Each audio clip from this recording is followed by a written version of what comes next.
അല്ലെ രക്ഷിതാവും കുട്ടിയും തമ്മിലുള്ള ബന്ധം, അല്ലെങ്കിൽ ഇവിടെ പഠിക്കുന്ന വിദ്യാർത്ഥിയും തമ്മിലുള്ള ബന്ധം, അത് ഒരു ആത്മീയ ബന്ധമാണ്. അത് നമ്മൾ ആദ്യം മനസ്സിലാക്കണം.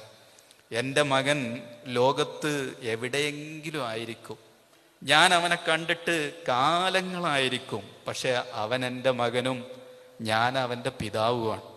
ആ ബന്ധം എന്നുള്ളത് എപ്പോഴും അവനെങ്ങനെ പിന്തുടർന്നു കൊണ്ടിരിക്കും.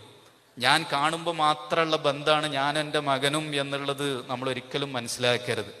എൻ്റെ മനസ്സിൽ എൻ്റെ മകൻ എന്താണ് എന്നുള്ളതാണ് ആ മകൻ എങ്ങനെ വളർത്തിക്കൊണ്ടിരിക്കുന്നത്. ബഹുമാനപ്പെട്ട ഇമാം ഷാഫി റളിയല്ലാഹു തആല അൻഹു, ഞാൻ കഥയിലേക്ക് പോകുന്നില്ല, എങ്ങനെയാണ് ലോകത്തിലെ ഏറ്റവും വലിയൊരു നേതാവായി മാറിയത്. ഇന്ന് നമ്മളൊക്കെ സുബഹി നിസ്കരിച്ചപ്പോൾ ആ സുബഹി നിസ്കാരം എങ്ങനെയാണ് A to Z പരിശുദ്ധ ഖുർആനിൽ പറഞ്ഞിട്ടില്ല. അത് പരിശുദ്ധ ഹദീസിലും നമുക്ക് കണ്ടെത്താൻ കഴിയൂല. ഇമാം ഷാഫി റളിയല്ലാഹു അൻഹു മദ്ഹബ് ക്രോഡീകരിച്ച് നമുക്ക് കൃത്യമായൊരു വഴി പറഞ്ഞത് കൊണ്ടാണ് നമ്മൾ അതുപോലെ നിസ്കരിക്കുന്നത്. അതിൻ്റെ എല്ലാ മസ്അലകളും ഇമാം ഷാഫി റളിയല്ലാഹു അൻഹു ആണ് പറഞ്ഞു തന്നത്. അതുകൊണ്ട് തന്നെ ഇന്ന് സുബഹി നിസ്കരിച്ചപ്പോൾ അതിൻ്റെ ഒരു കൂലി ഷാഫി ഇമാമിൻ്റെ ഖബറിൽ എത്തിയിട്ടുണ്ട്. ലോകത്ത് 50 കോടി ജനങ്ങൾ ഇന്ന് ഫോളോ ചെയ്യുന്ന ഒരു നേതാവാണ് ഇമാം ഷാഫി റളിയല്ലാഹു അൻഹു. അങ്ങനെ മറ്റൊരു നേതാവ് ആർക്കാണുള്ളത്? 50 കോടി ജനങ്ങൾ ഒരു മനുഷ്യൻ പറഞ്ഞതുപോലെ ചെയ്യുന്നു, ജീവിതത്തിലെ എല്ലാ കർമ്മങ്ങളും അങ്ങനെ ചെയ്യുന്നു. ഇങ്ങനെയുള്ള ഒരു വലിയ വിധാനത്തിലേക്ക് ഇമാം ഷാഫി റളിയല്ലാഹു തആല അൻഹു ഉയർന്നു വരാനുള്ള കാരണം എന്തായിരുന്നു? ഷാഫി ഇമാമിൻ്റെ ഉപ്പ 2ാമത്തെ വയസ്സിൽ മരിച്ചുപോയി. ആ ഉമ്മ അസ്കലാൻ എന്ന് പറയുന്ന ഗസ, നമ്മൾ പറയുന്ന ഗസ, ഇപ്പൊ യുദ്ധം നടന്നുകൊണ്ടിരിക്കുന്ന ഗസയിലാണ് ഇമാം ഷാഫി റളിയല്ലാഹു അൻഹു ജനിച്ചത്. 2 വർഷം കൊണ്ട് വാപ്പ മരിച്ചു പോയപ്പോൾ ഇമാം ഷാഫി റളിയല്ലാഹു അൻഹുവിൻ്റെ ഉമ്മ വിചാരിക്കുകയാണ്, ഇവിടെ ഇഷ്ടം പോലെ വാപ്പയുടെ കുടുംബങ്ങളുണ്ട്, അതുകൊണ്ട് ഞാൻ ഇവിടുന്ന് ഇങ്ങനെ തന്നെ ജീവിച്ചാൽ എൻ്റെ മകനെ നോക്കാൻ എനിക്കൊരു ബുദ്ധിമുട്ടും ഉണ്ടാവൂല, ഞാൻ ഇവിടെ തന്നെ ജീവിക്കാം എന്ന് ഷാഫി ഇമാമിൻ്റെ ഉമ്മാക്ക് തീരുമാനിക്കാമായിരുന്നു. പക്ഷെ ഷാഫി ഇമാമിൻ്റെ ഉമ്മ അതല്ല തീരുമാനിച്ചത്. ഉമ്മ മനസ്സുകൊണ്ടൊരു തീരുമാനമെടുത്തു. എൻ്റെ മകൻ ഗസയിൽ ജീവിച്ചാൽ ഗസയിൽ പണ്ഡിതന്മാർ കുറവാണ്, എനിക്ക് ഒരുപക്ഷെ ഒരുപാട് ബുദ്ധിമുട്ടുകൾ ഉണ്ടാവും, മകനെ നോക്കാൻ ഒരുപാട് പ്രയാസങ്ങൾ ഉണ്ടാവും, എങ്കിലും ലോകത്ത് അന്ന് ഏറ്റവും കൂടുതൽ പണ്ഡിതന്മാരുള്ള സിറ്റി ഏതാണ്, അങ്ങോട്ട് പോവാൻ തീരുമാനിച്ചു. അങ്ങനെ 2ാമത്തെ വയസ്സിൽ മകനെയും കൂട്ടി മക്കയിലെത്തുകയാണ്. മക്കയിലെത്തിയത് എന്തിനാ? മകന് വിജ്ഞാനം പഠിപ്പിക്കാൻ വേണ്ടി. ഒരാളുമില്ല, നോക്കാൻ ആരില്ല, ഒന്നുമില്ല, വീടുമില്ല, ഒരു സ്ഥലവുമില്ല, ഒന്നുമില്ല. ചില മുതലാളിമാരെ വീടുകളിൽ അടുക്കളയിൽ ഭക്ഷണത്തളികകളൊക്കെ കഴുകിക്കൊടുത്ത് ഷാഫി ഇമാമിൻ്റെ ഉമ്മ ഷാഫി ഇമാമിനെ വളർത്തി. 5ാം വയസ്സിൽ ദർസിൽ പറഞ്ഞയച്ചു. 7ാം വയസ്സായപ്പോഴേക്കും ഖുർആൻ പഠിച്ചു. അത് കഴിഞ്ഞ് കുറച്ച് ഇൽമൊക്കെ പഠിച്ചപ്പോൾ ഇമാം ഷാഫി റളിയല്ലാഹുവിൻ്റെ ഉമ്മ മനസ്സുകൊണ്ട് വിചാരിക്കുകയാണ്, എൻ്റെ മകൻ ഇനി മക്കത്ത് നിന്നാൽ അവൻ പഠിക്കാനുള്ളതൊക്കെ പഠിച്ചു, ഇനി ഇവിടെ നിൽക്കാൻ പറ്റൂല, ഇനി വേറെ എവിടെയെങ്കിലും പോയി പഠിക്കണം. എനിക്ക് ഏക മകനാണുള്ളത്, ആ മകനെ ഞാൻ എങ്ങനെയാണ് പറഞ്ഞയക്കുക എന്ന് ഇമാം ഷാഫി റളിയല്ലാഹു അൻഹു ചിന്തിച്ചിരുന്നുവെങ്കിൽ ഒരിക്കലും ഇന്നത്തെ ഇമാം ഷാഫിയെ നമ്മൾ കേൾക്കില്ലായിരുന്നു. ആ മകന് 7ാം വയസ്സ് കഴിഞ്ഞപ്പോൾ ഖുർആൻ മനഃപ്പാഠമാക്കിയപ്പോൾ 14 വർഷത്തേക്ക് മദീനയിലേക്ക് പറഞ്ഞയക്കുകയാണ്. ഇന്ന് മക്ക മദീന എന്നൊക്കെ കേൾക്കുമ്പോൾ വളരെ അടുത്തുള്ള സ്ഥലം നമുക്ക് തോന്നും, 500 കിലോമീറ്റർ അപ്പുറത്തേക്ക്. അന്ന് അങ്ങോട്ട് എത്തണമെങ്കിൽ തന്നെ ഏകദേശം 10 ദിവസം യാത്ര ചെയ്യണം.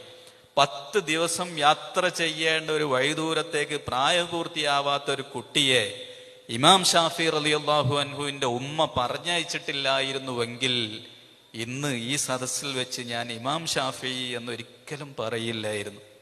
അവിടെയും കഴിയുന്നില്ല. തിരിച്ച് 15 വർഷത്തെ പഠനം കഴിഞ്ഞ് 16 വർഷത്തെ പഠനം കഴിഞ്ഞ് വന്നപ്പോൾ ഇമാം ഷാഫി റളിയല്ലാഹു അൻഹു ചിന്തിച്ചു, എൻ്റെ ഉമ്മ എത്ര കഷ്ടപ്പെട്ടാ വളർന്നത്, ജീവിതത്തിൽ ഒരിറ്റ് പോലും ഞാൻ തിരിച്ചു നൽകാൻ കഴിഞ്ഞിട്ടില്ല. ചെറുപ്പത്തിലെ ഭർത്താവ് നഷ്ടപ്പെട്ട എൻ്റെ ഉമ്മ, അതുകൊണ്ട് ഒരല്പം ജോലിയൊക്കെ ചെയ്ത് ഉമ്മാനെ പോറ്റണം എന്നുള്ളൊരു അതിയായ ആഗ്രഹത്തിലാണ് ഷാഫി ഇമാം മക്കത്തെത്തുന്നത്. പക്ഷെ ആ ഉമ്മ പറയുന്നത് എന്താ? മോനെ, പഠനം നിർത്താനായിട്ടില്ല, ഇനി അടുത്ത സ്റ്റേഷനിലേക്ക് പോകണം, ML പോകണം. അങ്ങനെ ഷാഫി ഇമാം 3 വർഷത്തേക്ക് ML പോവുകയാണ്, വീണ്ടും പഠിക്കാൻ. ഈ ML പോയിട്ട് പിന്നെ ഷാഫി ഇമാം ബഗ്ദാദിലേക്ക് വന്നു. അപ്പോഴേക്കും ഇമാം ഷാഫി റളിയല്ലാഹു അൻഹു ലോകത്തെ വലിയ പണ്ഡിതനായിട്ടുണ്ട്, അത്രയും പഠിച്ചു പോയിട്ടുണ്ട്. ബഗ്ദാദിൽ നിന്ന് മക്കയിലേക്ക് ഉമ്മയെ കാണാൻ വന്നപ്പോ ഷാഫി ഇമാമിന്റെ കയ്യിൽ ഒരുപാട് സ്വർണ്ണ നാണയം അവിടുത്തെ രാജാവ് കൊടുത്തയച്ചു, ഷാഫി ഇമാമിനോടുള്ള സന്തോഷം കൊണ്ട്. ഇമാം ഷാഫി റളിയല്ലാഹു അൻഹു വളരെ വലിയ സന്തോഷത്തിലാ കയറി വരുന്നത്. ജീവിതത്തിൽ എൻ്റെ ഉമ്മയെ ഒരിക്കലെങ്കിലും സന്തോഷിപ്പിക്കാനുള്ള ഒരു അവസരം ഇതാ എനിക്ക് കിട്ടിയിരിക്കുന്നു എന്നുള്ള വളരെ വലിയൊരു സന്തോഷത്തോടു കൂടി ഇമാം ഷാഫി റളിയല്ലാഹു അൻഹു മക്കയിലേക്ക് വന്നു. മക്കയുടെ അതിർത്തിയിലെത്തിയപ്പോൾ മക്കക്കാര് ഇമാം ഷാഫി റളിയല്ലാഹു അൻഹുവിനെ സ്വീകരിക്കാൻ തയ്യാറായി. കാരണം ഷാഫി ഇമാം അപ്പോഴൊക്കെ മക്കയിലൊക്കെ വളരെ പ്രസിദ്ധനായിട്ടുണ്ട്. അങ്ങനെ മക്കയുടെ പടിവാതിലിൽ എത്തിയിട്ടുണ്ട് എൻ്റെ മകൻ എന്നറിഞ്ഞപ്പോൾ ഉമ്മ ഒരു പയ്യനെ പറഞ്ഞയക്കുകയാണ് ഷാഫി ഇമാമിനോട് ചോദിക്കാൻ, നീ എങ്ങനെയാണ് വന്നിട്ടുള്ളത് എന്നറിയാൻ. നിന്റെ കയ്യിൽ വല്ലതും ഉണ്ടോ? പഴയതുപോലല്ല, നീ വലിയ ആളായിട്ടുണ്ട്, നീ എന്തെങ്കിലും കൊണ്ടുവന്നിട്ടുണ്ടോ എന്നറിയാൻ വേണ്ടിയിട്ടാണ് ഉമ്മ പറഞ്ഞേക്കുന്നത്. സ്വാഭാവികമായിട്ട് ആ ചോദ്യം കേട്ടാൽ ഒരു മകൻ എന്താ വിചാരിക്കുക? കൊണ്ടുവന്നിട്ടുണ്ട് എന്ന് ഉമ്മയെ അറിയിക്കാനുള്ള വളരെ വലിയ സന്തോഷത്തിലാണ് ഷാഫി ഇമാമു ഉമ്മക്ക് മെസ്സേജ് അയക്കുന്നു, കൊണ്ടുവന്നിട്ടുണ്ട്, എൻ്റെ അടുത്ത് പണക്കിഴിയുണ്ട്. ഉടനെ ആ ഉമ്മ തിരിച്ച് മെസ്സേജ് കൊടുത്തയക്കുന്നു. ആ പണക്കഴിയിലുള്ള മുഴുവൻ പണവും മക്കയിലെ പാവങ്ങൾക്ക് വിതരണം ചെയ്തിട്ട് എൻ്റെ വീട്ടിൽ കയറിയാൽ മതി. ആ പണക്കിഴിയിലുള്ള മുഴുവൻ പണവും വിതരണം ചെയ്തിട്ട് എൻ്റെ വീട്ടിൽ കയറിയാൽ മതി. ഞാൻ നിന്നെ പറഞ്ഞയച്ചതിന് പണമുണ്ടാക്കണം എന്നുള്ള ഒരു ആവശ്യമുണ്ടായിട്ടുണ്ട് എന്നുണ്ടെങ്കിൽ ഞാൻ നിന്നെ ഇത്തരം കാര്യങ്ങൾക്കൊന്നും പറഞ്ഞയക്കേണ്ട ആവശ്യമില്ലല്ലോ, വേറെ എന്തെല്ലാം കാര്യങ്ങളുണ്ട് ലോകത്ത്, അതുകൊണ്ട് അതെല്ലാം വിതരണം ചെയ്തിട്ട് ഇങ്ങോട്ട് കയറിയാൽ മതി എന്ന് ഉമ്മ പറഞ്ഞയക്കുകയും ഇമാം ഷാഫി റളിയല്ലാഹു അൻഹു അതൊക്കെ വിതരണം ചെയ്ത് ഉമ്മയെ വന്ന് കാണുകയും ചെയ്യുകയാണ്. ഞാൻ ഈ പറഞ്ഞത് എന്തിനാണ്? ഒരു ഉമ്മ മകനെ വളർത്തുന്നതിൻ്റെ രീതി നമുക്ക് മനസ്സിലാകാം. പക്ഷേ ഒരു ഉമ്മയുടെയും ഉപ്പയുടെയും നിയ്യത്ത് ലോകത്തൊരു മനുഷ്യനെ വളർത്തുന്നതിൽ എത്ര വലിയ പ്രസക്തമാണ് എന്ന് നമ്മൾ മനസ്സിലാക്കണം. ഇമാം ഗസാലി റളിയല്ലാഹു അൻഹു ലോകത്ത് മുഹമ്മദ് നബി സ്വല്ലല്ലാഹു അലൈഹി വസല്ലമ കഴിഞ്ഞാൽ ഏറ്റവും കൂടുതൽ അമുസ്ലിങ്ങൾക്ക് അറിയുന്ന ഇസ്ലാമിക വ്യക്തിത്വം ആരാ? അത് ഗസാലി ഇമാം. ഇപ്പൊ ഇന്ന് നിങ്ങൾ ഒരുപാട് പേഴ്സണാലിറ്റി ഡെവലപ്മെന്റിന്റെ ക്ലാസ്സുകൾ കേൾക്കാറുണ്ടാവും, പല കഥകൾ കേൾക്കാറുണ്ടാവും, പലതും കേൾക്കാറുണ്ട്, പല പുസ്തകങ്ങളുണ്ട്. ലോകത്ത് ബെസ്റ്റ് സെല്ലേഴ്സ് ആയിട്ടുള്ള ഏത് പുസ്തകം എടുത്തു നോക്കിയാലും അതൊക്കെ നമ്മളുടെ വ്യക്തിത്വം, പേഴ്സണാലിറ്റി എങ്ങനെ ഡെവലപ്പ് ചെയ്യാം, വികസിപ്പിക്കാം എന്നുള്ള പുസ്തകമാണ്. ലോകത്ത് പേഴ്സണാലിറ്റി ഡെവലപ്മെന്റിനെ കുറിച്ച് ഏറ്റവും ആദ്യമായിട്ട് സംസാരിച്ചത് ഇമാം ഗസാലി റളിയല്ലാഹു അൻഹു ആണ്.